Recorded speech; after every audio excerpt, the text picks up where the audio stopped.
In 2020, I did deliveries for a pizza place near my school. I'd work most days after class, so I could afford to pay for my car and rent it. Wasn't a great job in any aspect, but it was good enough to get me through college without being completely broke. This night was no different than most in the beginning.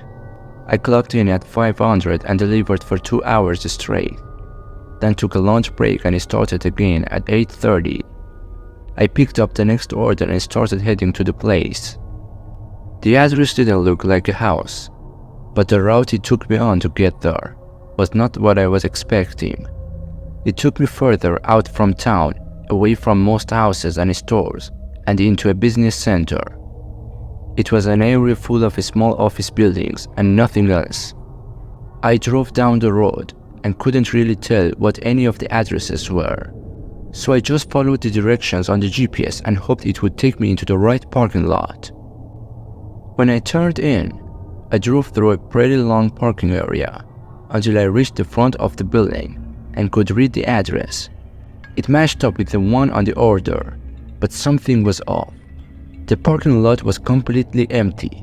Not even the street lights were on, and the office building had no signs of anyone being inside.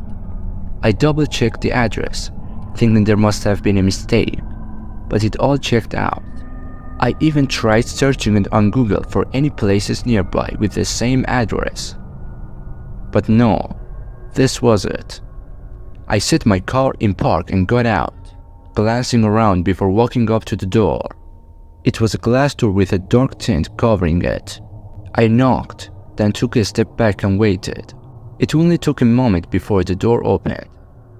It was a middle-aged man, wearing very casual clothes and holding a small grin on his face. He suddenly got overly excited and said he was happy the food had finally arrived and that everyone was hungry.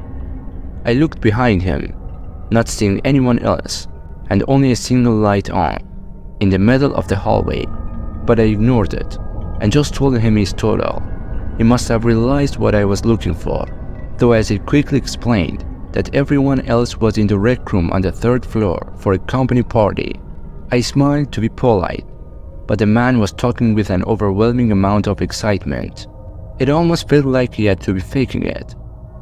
He pulled out his wallet and handed me cash for the pizzas along with a $10 tip. But as I took the money, he asked me for a favor. He wanted help bringing the pizzas up to the 3rd floor. The man had put me in a strange position. Having taken the generous tip, already it felt like it would only be right to help him. On the other hand, though carrying a few pizzas isn't exactly difficult, and it didn't seem necessary by any means, he started walking without me having answered yet, urging me to follow him.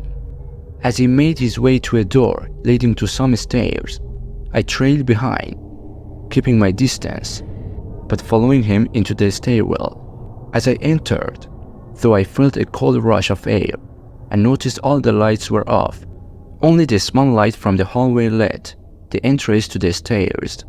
The man started making his way up, but he stopped once he realized I hadn't continued following him. He turned and made a humorous remark about the lights, but his grin was quickly to leave once he saw that I wasn't going to follow him anymore. There was no hesitation as he came rushing down toward me with anger in his eyes. I tossed the pizzas on the ground, rushing out of the door and into the hallway, then running for the exit and bolting to my car. I saw the man come partly out of the front doors before going back in and slamming them shut. I immediately called the police after driving to a different parking lot. The man had run off by the time they got there, and since he paid in cash, there was no way to know who he really was. The office building was empty, though, and there was nobody else on the 3rd floor, so it's clear that it was just some sort of trap. What he had ready for me on the 3rd floor is unknown, and I hope that nobody ever has to know.